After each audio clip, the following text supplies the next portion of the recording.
Hey there, hello and welcome to GeoPoll Talks. My name is Frankline Kibuacha. In this episode, I am joined by GeoPoll's Joan, Cheruiyot and Rudo Manjoro in a discussion around gender equality and the position of women in Africa. We will discuss findings from GeoPoll's gender equality study, which was conducted in Ghana, Kenya, Nigeria and South Africa in March of 2021. As well as personal experiences and opinions. Welcome, or as we say in Kenya, karibu.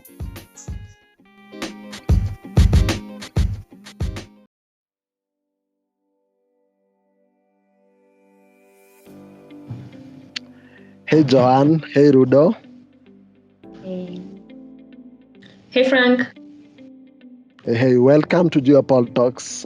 Can we start with a brief intro? Please tell our listeners a little about you. We can start with Rudo. All right. Hello, everyone. My name is Rudo Manjoro. I am based in South Africa, Johannesburg, and I am currently the vendor management specialist at GeoPoll. That's me in a nutshell. I studied strategic brand communications, and I'm mastered in research. Great. Over to you, Joan. Hello everyone. My name is Joan Cheruiyot. I'm based in Nairobi, where I work for GeoPoll as a survey administrator. Basically, that's what I do. I did project management in school, and this is what we basically do. Part of my tasks here in GeoPoll as well. Good stuff. Now, so this conversation is around gender equality and women rights and the steps that the globe is taking towards achieving gender equality. And Women's Day was in March. Did you guys celebrate it? No, I actually did not celebrate it. It is a day I recognized for women, but I'm not sure why. It's actually not a day that I celebrate. However, I think in little ways, women do celebrate being a woman.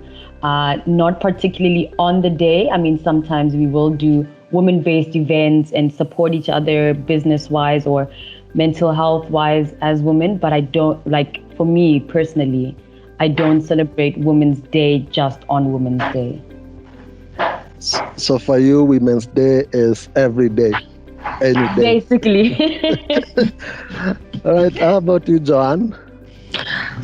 Well, for me, I can say, I did celebrate it, because I feel like this particular day, in as much as yes, women have made progress so much in their lives and in their daily struggles, it's a day that highlights the plight of women around the world.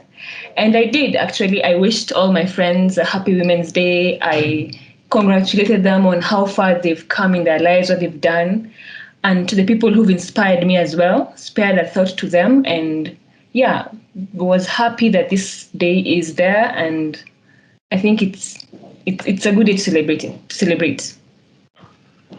Good stuff. So Women's Day, and in some countries, the whole of March is about celebrating gender equality and reminding the world about women's rights. So do you personally think women and men have equal opportunity to succeed in the society? Maybe we can start with Rudo. All right. So I'm going to be speaking on the South African landscape, on the South African perspective. Personally, I don't think so. And based on even the report, we can see the low percentage of our respondents stating that they don't think in the society we have equal opportunities. And this is, this is due to various reasons, such as culture and traditions in South Africa, women's nature in South Africa, and also education and opportunities. And even with the third reason that I gave, education and opportunities, it has improved. However, these are one of the reasons why we don't have equal opportunities in our society. Insightful. How about you, Joan? Yes. For this particular question, it's interesting. My answer would be yes and no, because yes, I believe that as women, we have made great steps to reach where we are. We have come from far. We've had fights for equality, for to be included so much in our decision-making spheres and education. And yes, we have seen progress. But at the moment, I don't believe despite the progress we've made, I don't think we have reached there. There's still quite an uneven landscape in comparison with men and women with, let's say, representation in government, in management positions, in high status in society. So I believe we still have a long way to go, despite the great strides we've been making. I just wanted to elaborate and say, I think the key word that is being used here is equal. And as you can hear, Joan and I are saying there's improvement. But when we ask about equal opportunities, that means that everything is fair. And currently, in South Africa, the word equal becomes very difficult to explain, because nothing is ever really 100% on either side. Nothing is ever really 50%, especially in the workspace. So I just even wanted to touch on my first reason of culture and traditions. When you look at certain cultures and traditions like Zulu traditions and culture, or Xhosa's, the man is always made to be the one to provide. And nowadays, the way you provide is through going to work and coming up with the income and being the breadwinner in the household. And that is one of the things that kind of slowed down women to ever reach that equal status as a man. So the word equal becomes extremely difficult, or rather difficult to tie to equality and workspace and a daily, what can I say, like a day-to-day lifestyle basis of how the woman would be treated. So yeah, what I'm hearing from both of you is that there has been progress that has been made over the years. Yes. Although you don't feel like we are there yet. So we've not achieved what we'd call equality yet.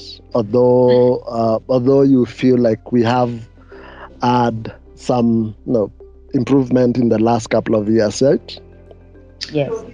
Yes. So would you say, compared to like 10 years ago, or probably when your parents were growing up, would you say that there has been a lot of improvement, or a little improvement, or things have pretty much been the same? Well, I don't think I can say there've been a lot of improvement, because saying there've been a lot of improvement would mean that probably the pay gaps would be quite small. We would have seen so much maybe women being seen and their voices being heard. Yes, there's been progress, yes, but I don't think this progress has been implemented so much by the people who have purported to bring it to the fore. For example, I think, yes, as much as women have been able to go to the workplace, we've been able to work, we still find cases where the pay gaps between men and women are quite low, despite them being in the same position, for example, maybe managers, but still there's quite a disparity in income. As well, we see women facing sexual harassment at work, and this results in probably low productivity levels and stress levels. But yeah, I don't think we've made that much, so much progress, or a lot of progress, as I could say. Yeah, absolutely. I agree with Joanne. Absolutely agree with Joanne that I don't want to say, and I don't think I can sit here and say there has been a lot of improvement. However, I can also not say there has been no improvement. There definitely has been improvement, but not to the point where you would actually think it's actually been 10 years. There hasn't been significant improvement. I think one reason why we would say there has been improvement is because now people are acknowledging that there is inequality in the workspace. There are voices that are being that are spreading the word, and there are laws and laws and legislations that are working towards this, but not to the point where we can say that there has been a lot of change. And I mean, in South Africa, at the end of apartheid, which was in 1994, 26 years ago, the Employment Equity Act was put in place in the legislation to deal with gender inequalities, right? And it's 2021, it's 26 years later. Women are still complaining about gender-based violence. They're still complaining about being underpaid. And I hear Joanne state sexual harassment and things like that in the workplace. Sometimes it's not even that extreme, but they will undermine the women based on emotional reasons, stating that the woman is in their nature, they are way too soft or they're way too emotional to deal with certain things. You'll find a woman being a CEO and still being challenged and treated like a junior in their CEO position. So we still do see these undermining factors, even if the woman has been given that opportunity to be in an equal position as a man, they still will not be treated like they're in an equal position as a man. I was just looking at the report that we did earlier this month, March, and the sentiments are, just about how you're putting it. Like you can feel,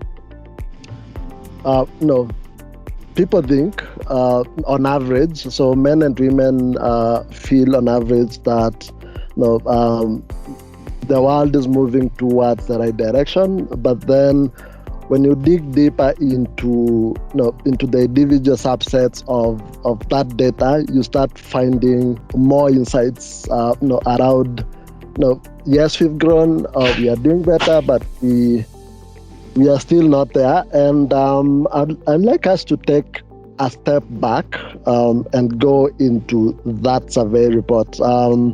And just as a background to our listeners, in early March, GeoPoll conducted a survey in Ghana, Kenya, Nigeria, and South Africa around gender equality and what people think and perceive around issues, equality and women's rights. And I thought the findings were quite interesting. And Joan and Rudo must have seen them.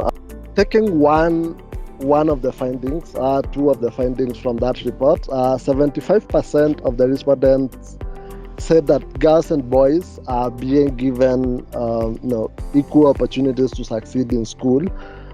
Personally, where I come from, and it's good because Rudo spoke about culture, but where I come from, I have seen more and more girls going through school and actually going, the university and proceeding, which was rare when I was smaller, or when I was growing up. That was rarer than we are seeing now. So, and I believe, with that 75%, and this was almost universal across all the countries, across both genders and across all age groups. But then when we proceed to the workplace, so just over 50% agreed either strongly or slightly that women and men are given equal treatment, opportunities, and pay. But now, starting with you, Joan, what has your experience been like in the schools you've been to and your career so far? Do you agree with the findings? Well, yes, I find the findings interesting as well, because I can say the same thing as a background. Still, from when I was growing up as well, girls were really you could find where girls were not completing school early because either they were married off early or they dropped out of school due to teenage pregnancies and all. So I'm happy that I've been able to go to school, been able to complete my education well. Even though sometimes during my education in universities, there were cases where we had lecturers were still harassing students for like sex for grades for you to continue, but these ones were dealt by the school administration, although not to the satisfaction of everyone. But yes, I've been able to finish school, continue with my career, and felt supported. It's been a good progress. It's shown that there's support for women all along, and yeah, I think there's more to explore and to see what where the future leads. Great. How about you, Rudo? How has your journey been in South Africa? So, I mean, here back home, my peers and I would be called born frees. We weren't born in an era where there was a lot of inequality. We were born in an era, or rather in a time, where everybody went to school and there were government put in place free education, I would say, from like primary schools.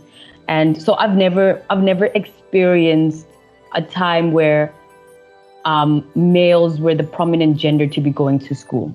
So on my side, I would say that I have, let's say, experienced inequality in a smaller scale than what you guys have stated that you have experienced. Like, for example, growing up, I was very athletic, but in the athletic team, you would see how the males were treated. All right. You would see that they would be, I mean, even with the school events, the rugby team was so praised, you know, the whole school would gather around and they'd be chanting. There would be, you know, there would be so much spirit. But when it had to come to the netball team, it wouldn't be as huge and as celebrated as the rugby team. We saw that in sports. We saw that in many different ways. Even if it was small, we saw that in many different ways in our schooling career. And that's not only in sports, but one prominent, one significant space in time was definitely the sport in school. In my workspace, to be honest, I think I was blessed enough to never have experienced inequality. I've never been challenged. My knowledge and my being has never been challenged in the workspace. So I don't have any experience on that quite this far. Everything has been quite equal and my voice is heard. And, you know, but definitely in school, there were just these little scenarios, little events that you could pick up as the females not being as celebrated and as recognized as the males would be. Yeah, I would also say the same about growing up and being in school, like what Rudo has said. So as we grew up, like compared to when I was smaller, when less and less girls were going through school, implied discrimination around gender would have been stuff like sports and school leadership. So the school captain, if it was a mixed school, would almost always be male and the like. But it's great that you have said like after school you haven't been personally experiencing a lot of discrimination around gender at the places you've worked in, which is interesting because South Africa's results were very different from the other countries. So most people strongly disagreed with the workplace finding in South Africa, along with most of the other findings, actually, as you noted before.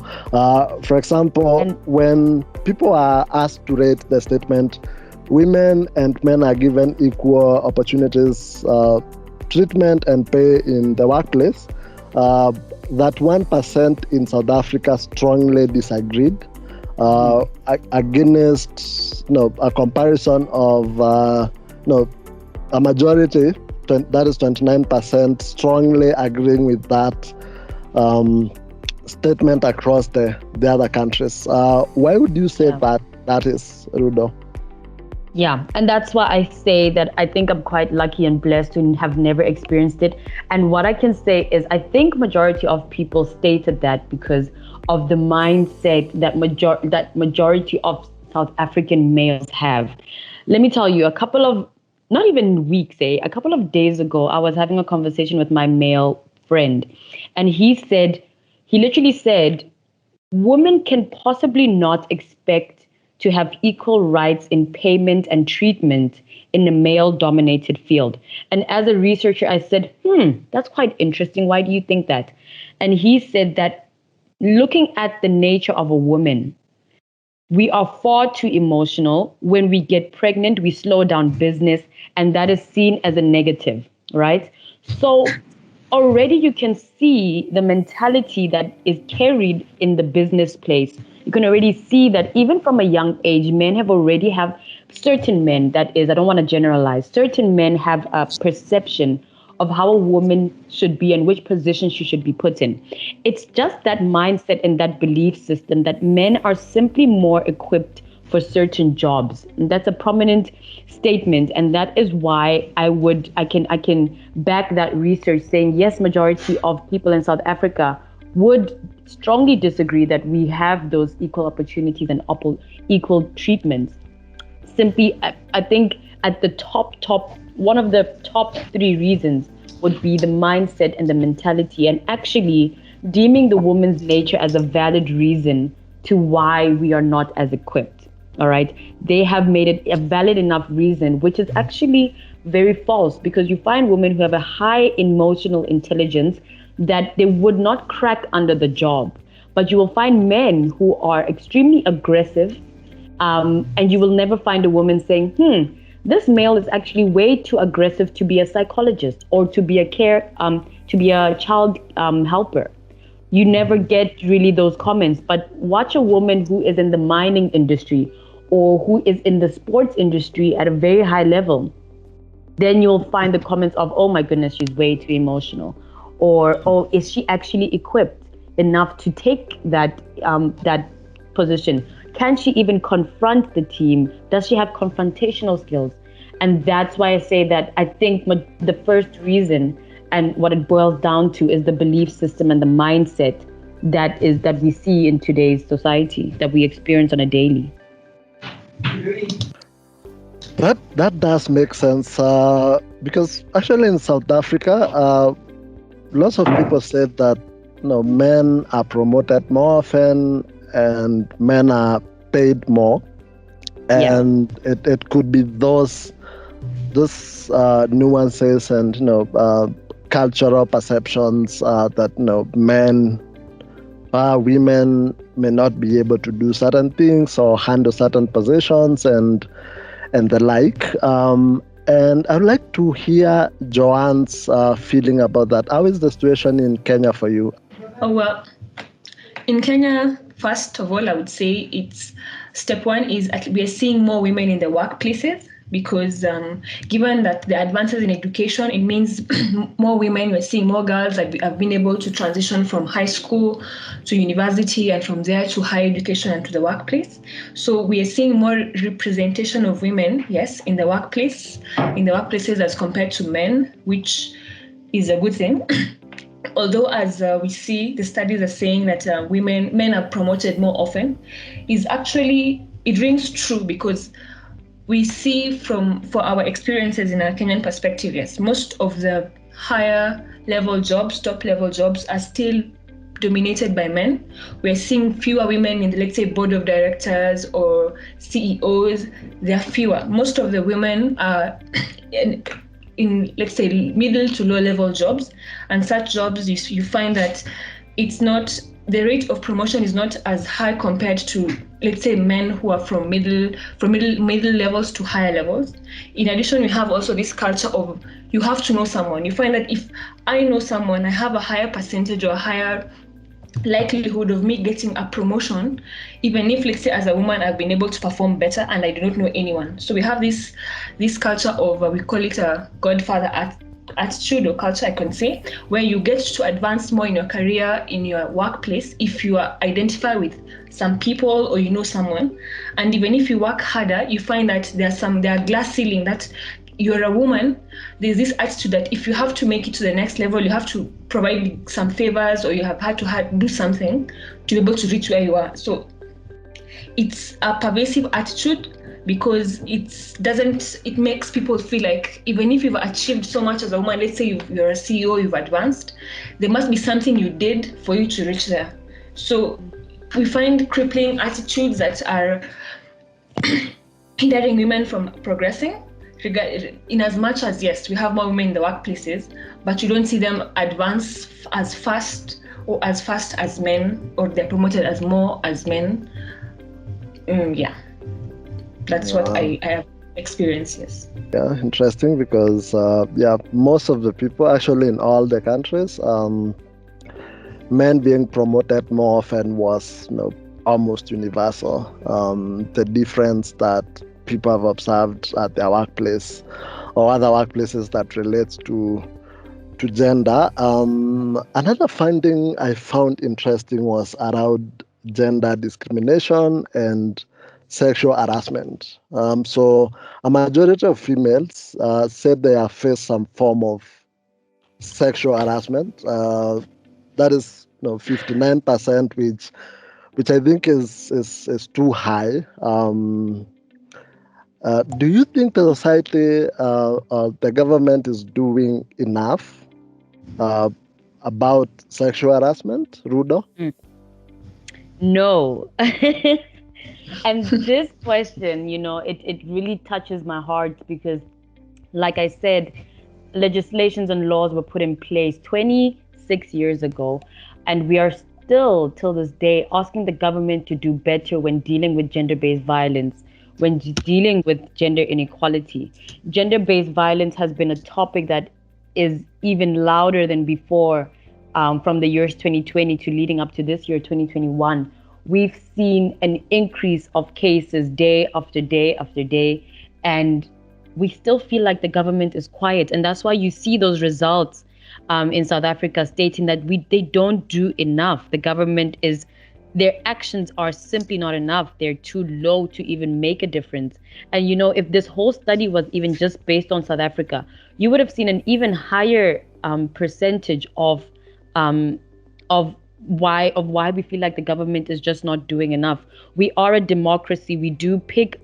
I don't want to say we pick our leaders, but we do take the majority of which party is to lead. And it's just that we don't see any sort of impactful and significant difference. And also, I don't know if it's because we're a developing nation, but any difference that is said to happen takes years to happen, when every single day we will see the brutality that happens gender-based violence-wise, and just the inequalities that we face on a daily. So it's not a surprise at all to see that high percentage of respondents saying that no, the government does not do enough. It definitely will be like that till we see a significant difference, till we get justice, whether in the workplace or back home or anywhere where the inequality and the violence is dealt with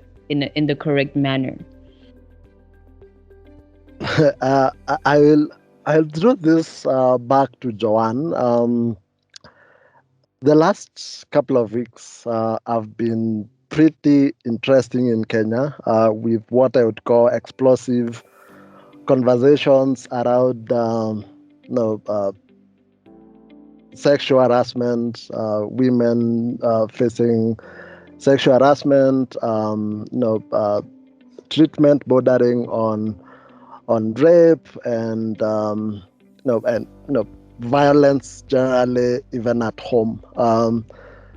So Joan, what do you think about that, and what has been happening? And the society here, we've seen people rising up and canceling people that they think are either promoting that culture or not doing enough or being perpetrators? Would you say that the society is now taking the right path, or is this a temporary thing we are seeing? Frank, it's very interesting that you say this, because I think in Kenya, I would say we're experiencing an awakening moment, because I feel like we have had such mentality. Sexual harassment has been happening so much under wraps that it has not come to the fore. But in light of the recent happenings, which, if I may be allowed to say, yes, it brought up about a sentiment that harassment has been happening. It's been all around us, but for Kenyans, because women have been facing a lot of harassment, from gender-based violence to have been happening in the homes. It has been brought about in the media, but people take it as a joke, or rather, when women raise their voices that it's an issue that should be addressed, we find that either we have people blame the woman so much for what. For speaking up, or what or for what happened, yeah.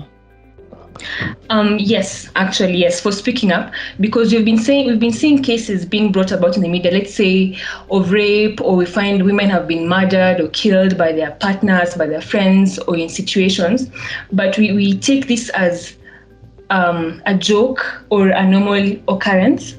But recently we find that it has reached a point where I would say it has become too much, such that it's the media people or the influencers who should be the ones supporting women, are the ones who are showing that this particular issue is just, it's just something normal happening. But I think it's an awareness moment. We are feeling that people are more aware of gender-based violence, and we are acting out about it. Women are crying out that this should be happening. This should be supported more in the media. And yeah. And Franklin, can I please just add on what Joanne is saying? Because we're dealing with the same thing in South Africa, where when we say a female's name and say maybe someone is missing, it's been so normalized to the point where we're not shocked. We are simply becoming hashtags. Certain names are becoming hashtags. And that's why we say, when is the government going to be enough of having a specific girl's name as a hashtag, having pictures and videos of violence on women being circulated on the media up until they get to a point where they do enough to solve the problem? Like Joanne is saying, it's not a new thing.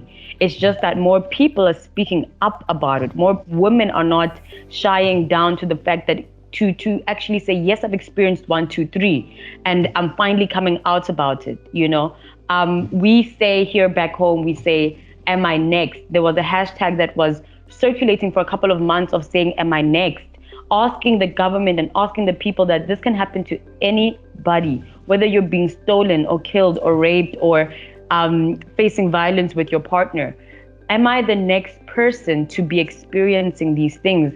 And it's been happening for years. It's just that we have a bigger voice right now. But even with the big voice that we have, we still see a lack of change. And that's why we even have another saying back home that says, don't rest. Always remind them of the name. Always remind them of the occurrence, so that it can be a thing that we continue to work on a daily basis, on a yearly basis, because it needs to change. Rudo, as well, I think what you're saying is true, because same thing, we've been following cases in South Africa. There's that moment where there's so much violence happening to women, such that I found it very alarming, and it was very stressful for me, for my friends, because you keep thinking, if it's happening in South Africa and it's so in the public, what about us as well, And if we really follow such news with so much anger and alarm, and it's quite stressful, and you begin to see as well, like, yes, there's no political will to actually follow up either on enforcing the laws, on punishing the perpetrators. It's very sad, actually. and watch when there's something that happens in the country. The government is so quick to react to it, but when it's something that has to do with sexual harassment or anything that has the woman the case is about a woman and upfront female dominated, it takes so long for justice to happen. Mm-hmm. Yeah, it's actually true. I could also say the same for us. We seeing the same thing happening when it's a woman being reporting it. It's really not something much to be, they don't talk about it as much, but it's quite strange. I find it quite personally. I find it quite sad and maddening that there's so much gender-based violence around, and in most countries, especially in Africa.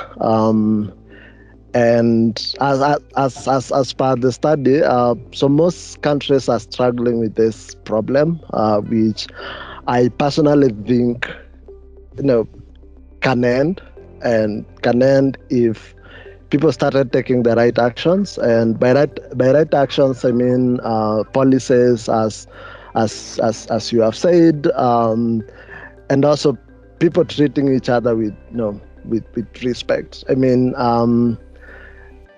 I personally believe, and I think that's the thought of every sober-minded person.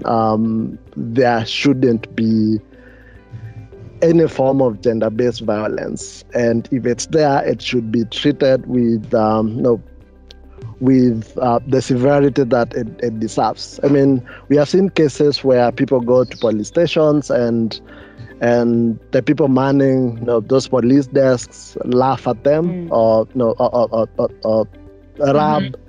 rub it into them that it was your fault. I mean, why were you wearing that way? I mean, where people who should be protecting you are the people who are downgrading you. So and this is the case for both sides.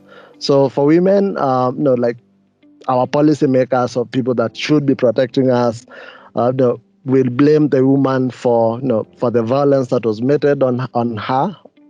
They might look at it as if it's a normal thing that should be happening, and if it's, for example, men reporting it, they get laughed off. Like, why would you be beaten by a woman? Like, it happens a lot, and it's so maddening. I think if there's something that should come out of this awakening that is happening at the moment, is the right actions being taken. I guess also educating people and passing policies and the like. And interestingly, a lot of people say that they have experienced sexual harassment at the work environment, in schools, at homes, and you're left wondering. I mean, workplaces are small places which can be managed by even internal policies. Schools, the same thing. Homes should be driven by love, if you ask me. I mean, the places where we should feel safe are the places where we are least safe, if you get what I'm saying. Yeah. So, how do you think? So those are my thoughts, and most of this conversation has been around what I found most interesting in this report. What did you guys find most interesting in the report? What were your key takeaways from this report? Just so that I can start out, when I went through the report and I saw the question of what could be done to prevent gender inequality, my key takeout was a lot of people stated education. And in South Africa, it's I think it was my greatest takeout because I agree and I also disagree with the statement. I'm on the fence with it because it's not that people don't know it exists, all right? It's not that people are not told about it. It's nothing that is in secret or you need to explain what it is because it happens on a daily. But when you say educate people about it, there is no more awareness to happen to the extent that we've already seen in South Africa. All right, there's not a single man that we have to drill down what what gender inequality is. But I do agree, and like I say, I disagree and agree. But I also agree with the statement that through education only will we be able to change the narrative. And only will we be able to change the mindset. And I think also through education, it needs to start at a very young age. Start with the boy child to show them the rights and wrongs of treating a woman. Start also from a young age on a woman how to also treat the male counterparty. All right. But especially for young boys, it should start at home to say when a lady says no, this is what she's really saying. It does not mean maybe later, all right? I think from a young age, then can we really change the narrative? And even not only saying that it should start from boys at a young age or children at a young age, rather, it should also be in the homes where the fathers teach their teenage boys about, yes, this is our culture, but in the day and age we live in, you cannot raise your hand because you want to be seen as stronger. You cannot do certain things for power-hungry activities, all right? So yes, I agree. I think my key takeout was that question of what can be done. And a lot of people said education. I say yes, but let there be more action in the education. It shouldn't be a lecture of, okay, to deal with gender inequality, ABC. It should be ABC, and here's the action, here's the results, here are the consequences. There should be more than theory. There should be a practical and a day-to-day experience in how to change gender inequality. So yeah, that was my key takeout. That was one that really, that I literally read and looked through that research and those results for like a whole good 2 minutes, just analyzing why I agree and why I disagree. And I think those are my key reasons. Great. What's your main takeaway, Joan? Well, for one, the fact that we ran this survey and did means we are actually raising awareness on gender inequalities and equities. So it's a good thing for me. That's one takeaway. And then another one as well. From the study, I can see that for the Kenyan environment, most of the people say that to prevent gender inequality, we should raise more awareness. I agree with this because I believe in our environment or in our culture, we have equality. Sometimes when you raise the story of equality, it's taken with derision and people don't really believe in what you're saying. Or if they do, they misunderstand. If you bring about gender equality, people think, oh, you're bashing men or you're trying to be a feminist, which is taken in a wrong manner, in a wrong attitude. So I believe raising awareness on equality will help actually to tell people that women seeking equality doesn't mean we are seeking equality with men and then putting down men at the same time, because a woman is a human, is a human being. So equality for women means equality for men. It means a better society for both men and women. We're saying that women need to be equal because with women being having better opportunities creates a stronger society for both men and women as well. It doesn't mean you're trying to bash men or saying that they're bad or something. It's because additionally as well, I think we have our traditional gender roles play a role in such awareness, because we have such a mentality that women have their place, men have their place, and this perpetuates discrimination, because you can't say women want to work as well as men. They'll tell you, oh, you have to go to the kitchen, you have to cook and stuff. But right now, you're saying, no, we can also work as well and be productive members of the society, but it doesn't mean it's to the detriment of another gender, because we don't have gender wars. It's equality for all, for a better society, and as well to support both both genders. In addition, as well, for these reports, I am glad to see that most Kenyans, or rather people, the respondents, believe that there's equal representation in the workplace, education policies as well support girls. So yeah, that's my key takeaways. Yeah. Interesting because you've spoken about gender equality in the sense of what you've been seeing. So when you talk about gender equality, mostly people think they're talking about elevating the woman. I mean that is what comes out a lot. And it becomes a whole new conversation around what is the place of men in this equality fight. Yeah. And I know that could become a whole podcast episode. So I'll leave it at that. But you've put it nicely that gender equality is what it is. So men and women being equal, and there not being any or downtrodden based on gender. I mean, gender should not be a factor in anything, if you ask me. Yes. Unless Rudo wants to wait. Sorry, go, Joan. No, I'm saying yes. It takes both men and more men and women to be aware of it and to be able to work towards a solution. Yeah. Rudo, absolutely. What do you have to say about that?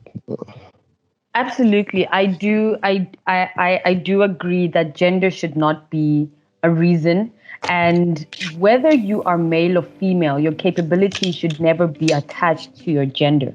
You find men who are as soft as a woman is stated to be, or you find women who are as strong as stated a man should be or is. So gender should never be attached to your capabilities, your skills, your knowledge, because every single person, whether male, female, whether African or European, your skills are your skills, your hard work is your hard work, and who you are is who you are. But nobody should ever need to experience inequality because of their gender. And I totally agree. So I guess it's about time we ended this in this episode. It was very, very interesting, at least for me. I imagine also for you, Rudo and Joan, and also for our listeners. So what's your final say? What are your final words? I think we are at a good moment we're at a good step. We are at a good moment because at this time we are learning so much about gender inequalities. We are learning that this is not good for our growth, our development as a people, as a nation, and that for us to succeed as a whole, as a community, as a society, both sides, people need to be supported. Both men, women need to be supported to grow together. And that if we do this, if men join in a fight for equality for women to join us as well, we would prove that there's so much more we can bring to the table. There's so much we can advance if we all just work together to realize that gender inequality doesn't mean one gender is superior or greater than the other, but we are both important and required for development of all of us.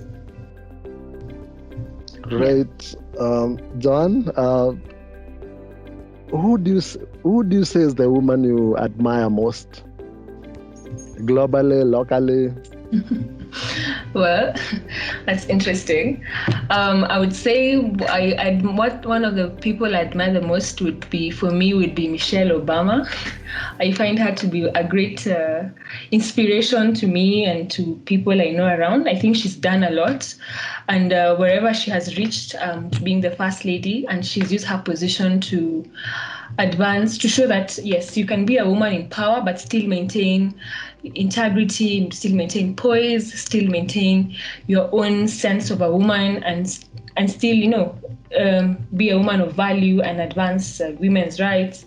So I really admire her as well in the international arena. Locally, I think for me, I am inspired by Wangari Maathai, because I am really a proponent for I'm an environmentalist, I say. I really champion rights for the environment, and what she did was really great. Her legacy stands for us in our parks. She's at least maintained that we have parks, and the integrity of our greenery in our cities is maintained. So yeah, for me, those are my role models.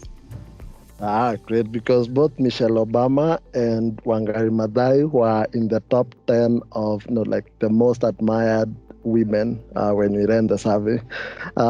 Over to you, Rudo.